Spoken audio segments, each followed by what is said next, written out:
Good morning friends. मैं आज आप लोगों को मीडिएटेड टीचिंग लर्निंग के बारे में बताऊंगा।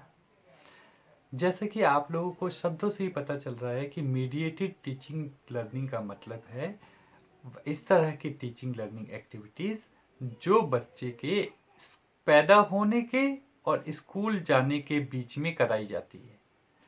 ये एक्टिविटीज़ सामान्य तौर पर पेरेंट्स के द्वारा कराई जाती है और जैसे बच्चा बड़ा होता है उस बच्चे को उसके रिलेटिव्स, सिबलिंग, पेयर्स, कम्युनिटी और कल्चर के द्वारा उसके साइकोलॉजिकल डेवलपमेंट के गोल्स को अचीव किया जाता है।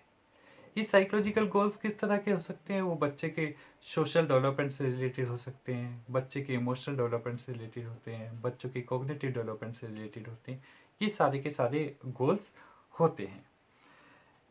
ये जो मीडिएटेड टीचिंग लर्निंग है अकर्स होती है when children are guided learn how to learn. This is the theory of metacognition by someone who is more knowledgeable.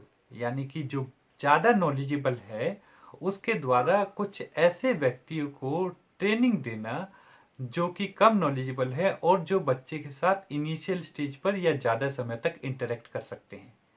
ऐसे लोगों को ट्रेनिंग दी जानी वो कहलाती है mediated teaching learning. Mediated teaching learning के कुछ फीचर्स हैं, जैसे नंबर 1, मीडिएटेड टीचिंग लर्निंग एक तरह की कोचिंग है जहां पर एक नॉलेजेबल पर्सन ऐसे व्यक्ति को ट्रेन करता है जो कम नॉलेजेबल है मगर वो बच्चे के साथ अधिकांश समय गुजारता है।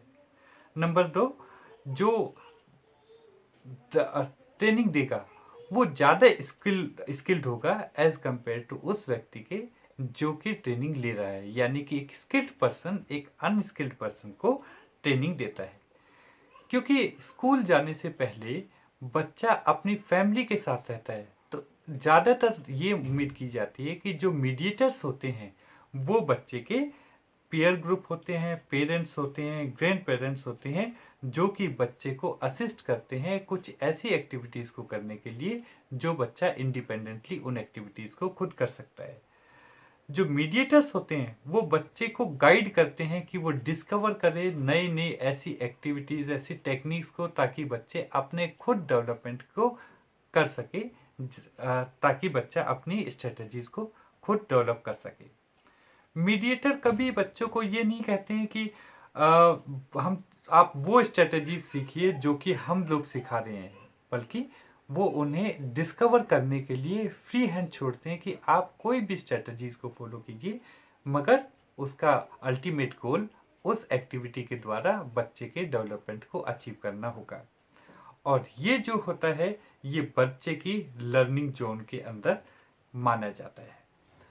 इसकी आवश्यकता क्यों पड़ती है? क्या जरूरत है मीडिएटेड टीचिंग लर्निंग की? उसके लिए जरूरत है, जैसा नंबर 1, विजन लॉस के कारण बच्चे का डिले डेवलपमेंट होता है, उसका पुअर कॉन्सेप्ट डेवलपमेंट होता है, क्योंकि उसके इंटरवेंशन किस तरह से किया जाना है इस आधार पर निर्भर करता है। अगर बच्चे का इंटरवेंशन इनिशियल स्टेज पर हो गया तो शायद इस तरह की जो डिले डेवलपमेंट है, जो पुअर कॉन्सेप्ट डेवलपमेंट है, उन poor concept development, delay development, social, emotional, academic, vocational development को के लिमिटेशंस को हम कम कर सकते हैं।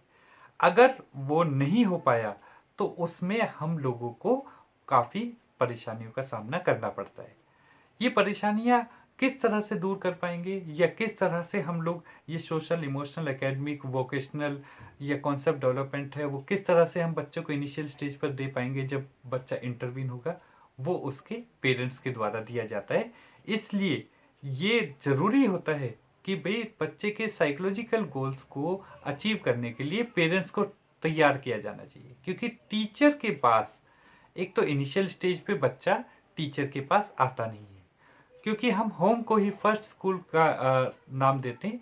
इसलिए जो व्यक्ति बच्चे के साथ उसके घर में रहते हैं उनको ये ट्रेनिंग दी जाती है कि किस तरह से वो बच्चों का social, emotional, academic, vocational, concept development के गोल्स को अचीव कर सके, ताकि बच्चे की लिमिटेशंस, डिसेबिलिटी से रिलेटेड लिमिटेशंस को कम किया जा सके।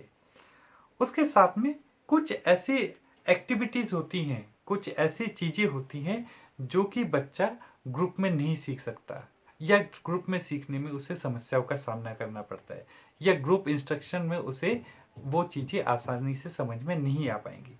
इसलिए कुछ स्पेशलाइज्ड स्किल के लिए हम पेरेंट्स को ट्रेंड करते हैं, ताकि वो उन स्पेशलाइज्ड स्किल को बच्चों को अपने घर पर सिखा सके और वो उन स्किल्स को आसानी से सीख सके। क्योंकि एक तरह की कोचिंग और रेमेडियल जो हम लोग देते हैं बच्चों को, वो टीचर के द्वारा ना देकर पेरेंट्स के द्वारा बच्चों को दी जा सके। कुछ ऐसे स्किल्स हैं जो बच्चे को अल्टरनेट मॉडलिटीज के थ्रू सिखाई जानी चाहिए।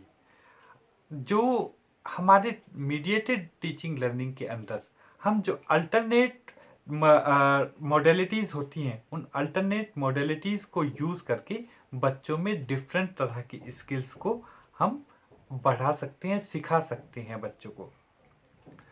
कुछ ऐसी स्किल्स होती हैं जिसमें बच्चे के इंडिविजुअल अटेंशन की ज़रूरत होती है, जैसे खासतौर से ब्लाइंडनेस की फील्ड में जब हम उसे ब्रेल के बारे में बताते हैं, लार्ज प्रिंट बुक के बारे में पढ़ाते हैं, कुछ मटेरियल या इक्विपमेंट के बारे में पढ़ाते हैं, या कुछ ऐसे कॉन्सेप्ट जो हम अल्टरनेटिव मोड्स के द्वारा बताते हैं, उन अल्टरनेटिव मोड्स वगैरह के बारे में बताने के लिए बच्चे को 1:1 के रेशो में अगर दिया जाए, कॉन्सेप्ट दिया जाए, या 1:1 के रेशो में पढ़ाया जाए, तो बच्चा काफ़ी अच्छे और इफेक्टिव तरीके से पढ़ सकता है। उसका जो कॉन्सेप्ट है काफ़ी अच्छे तरह से डेवलप हो सकता है। इसलिए मीडिएटेड टीचिंग लर्निंग की आवश्यकता होती है। बच्चे के विजुअली इम्पेयर्ड बच्चों की कुछ लिमिटेशंस होती हैं कि वो इंसिडेंटल कुछ लर्निंग नहीं कर पाते हैं, या अपने आसपास के एनवायरनमेंट को अपने कंट्रोल में नहीं कर पाते हैं।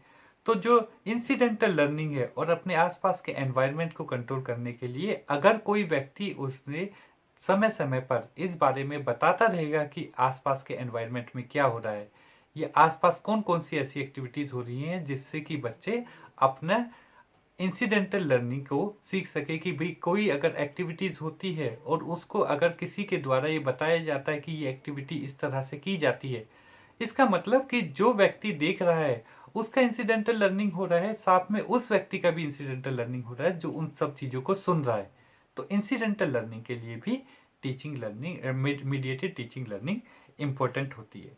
साथ में अपने एनवायरनमेंट को कंट्रोल करने में हेल्प देता है जो मीडिएटेड टीचिंग लर्निंग के जो एक्सपर्ट होते हैं, जो मीडिएटेड टीचिंग लर्निंग कराते हैं, वो व्यक्ति बच्चे को उसके एनवायरनमेंट को कंट्रोल करने में हेल्पफुल कर रहते हैं। बहुत सारी ऐसी एक्टिविटीज़ होती हैं जो बच्चे के करिकुलम से रिलेटेड होती हैं। ये इसकी संभावनाएं थोड़ी सी कम होती हैं, खासतौर से इंक्लूसिव स्कूल के अंदर जहाँ पर बच्चे पर इंडिविजुअल अटेंशन नहीं दिया जाता है, या स्पेशल स्कूल में जहाँ पर बच्चों की संख्या अगर ज़्यादा है और टीचर के द्वारा इंडिविजुअल अटेंशन नहीं दिया जाता है, तो उनमें करिकुलर से रिलेटेड खासतौर से एक्सपेंडेड करिकुलम की एक्टिविटीज़ को सिखाने के लिए टीचर 1:1 बच्चों को नहीं दे पाएगा। उसके लिए वो एक जॉइंट एफर्ट करता है, और अगर किसी बच्चे को कोई चीज़ें समझ में नहीं आती है, कोई स्किल्स नहीं एक्वायर कर पाता है, तो वो टीचर के पास जाकर रेमेडियल टीचिंग ले सकता है। टीचर के पास रेमेडियल टीचिंग लेने के लिए बच्चे को अलग से जाना पड़ेगा, अलग से टाइम स्पेयर करना पड़ेगा। इसके साथ में एक ये ऑप्शन भी दिया जाता है कि ऐसी एक्टिविटीज़ को यदि पेरेंट्स को सिखा दिया जाए, या कुछ ऐसे लोगों को सिखा दिया जाए जो बच्चों के साथ डायरेक्ट या इनडायरेक्ट वे में टच में रहते हैं, तो वो उन एक्टिविटीज़ को बच्चों को हर जगह करा सकते हैं। जैसे अगर बच्चे के फ्रेंड्स को हम लोगों ने ओरिएंटेशन मोबिलिटी सिखा दी है, तो बच्चे को ओरिएंटेशन मोबिलिटी के बारे में वो चलते हुए गाइड कर सकता है। यदि पेरेंट्स को हमने Braille assisted devices, use of special appliances के बारे में बता दी है, तो वो अपने बच्चे की प्रैक्टिस अपने घर पर करा सकते हैं। यदि बच्चे की कम्युनिटी में हम लोगों ने ये अवेयरनेस, या हम लोगों ने मीडिएटेड टीचिंग लर्निंग के थ्रू उन्हें ट्रेंड कर दिया कि किस तरह से उनका सोशल डेवलपमेंट किया जाना चाहिए, या उन बच्चों की किस तरह की लिमिटेशन है, या हम उन्हें एक सेंसिटाइज प्रोग्राम के थ्रू सेंसिटाइज कर रहे हैं कि बच्चे की लिमिटेशंस क्या है, कौन कौन सी एक्टिविटीज़ वो कर सकता है, उसके आधार पर समाज के अंदर रहकर उस बच्चे का सोशल डेवलपमेंट होता है। तो ये जो सारी की सारी जो स्किल्स हैं वो एक टीचर के द्वारा सिखाई जानी चाहिए। परंतु समय के अभाव के कारण और लिमिटेड टीचर की लिमिटेशन के कारण वो अगर इन सारी स्किल्स को नहीं सिखा पाता है, तो उसके लिए वो बच्चा अपने फ्रेंड्स से, अपने फैमिली मेम्बर से, अपनी सोसाइटी से, अपने कल्चर से उन सब चीज़ों को सीख सकता है। मगर उसके लिए ज़रूरी है कि उन सभी लोगों को ट्रेन किया जाए जो बच्चों के साथ डायरेक्ट और इनडायरेक्ट तरीके से रहते हैं। अब इन मीडिएटेड टीचिंग लर्निंग जो है उसे किस तरह से कराया जाना चाहिए, किस तरह, क्या प्रोसीजर है इनको कराने का। तो इसके लिए कुछ centres for mediated teaching and learning के डेवलप किए जा सकते हैं कि कुछ ऐसे सेंटर्स हो जहाँ पर स्पेसिफिकली इस तरह की कुछ ट्रेनिंग दी जाए, या off campus and distance education, online internet के थ्रू हम लोग ये ट्रेनिंग दें। ऐसा भी हो सकता है कि भी स्कूल ख़त्म होने के बाद हम उनको, जो बच्चों के स्टेक होल्डर्स हैं या बच्चों के जो साथ रहते हैं, उन्हें स्कूल में बुलाएं, उन्हें इस तरह की ट्रेनिंग दें ताकि बच्चे के बारे में वो जान सके और कौन कौन सी एक्टिविटीज़ वो घर पे कराएं। उस तरह से करा सकते हैं। डिस्टेंस मोड के थ्रू करा सकते हैं कि कोई ऐसा प्रोग्राम हम डेवलप करें, कोई ऐसा मॉड्यूल डेवलप करें ताकि बच्चों की उन एक्टिविटीज़ को कोई भी पढ़कर, और अगर कुछ काउंसलिंग सेशन लेना हो उस काउंसलिंग सेशन के थ्रू ले ले। कुछ इंटरनेट के द्वारा हम लोग कुछ ऐसे मॉड्यूल तैयार कर ले जहाँ पर हम एक्टिविटी बेस्ड, थ्योरेटिकल बेस्ड कुछ ऐसे मॉड्यूल्स डेवलप कर ले जहाँ पर पेरेंट्स या जो व्यक्ति इंटरेस्टेड हैं उस मीडिएटेड टीचिंग लर्निंग के लिए, वो उनके मॉड्यूल्स को पढ़े, उनकी मूवीज़ को देखे, उनकी एक्टिविटीज़ को देखे और उसके आधार पर सीख सके। कुछ लर्निंग मैनेजमेंट सिस्टम है जिसमें इंटरनेट बेस्ड टीचिंग डिवाइस या वर्चुअल कैंपस के आधार पर हम लोग ये दिखा सकते हैं, ये बता सकते हैं कि किस तरह से उन्हें सिखाया जाना चाहिए।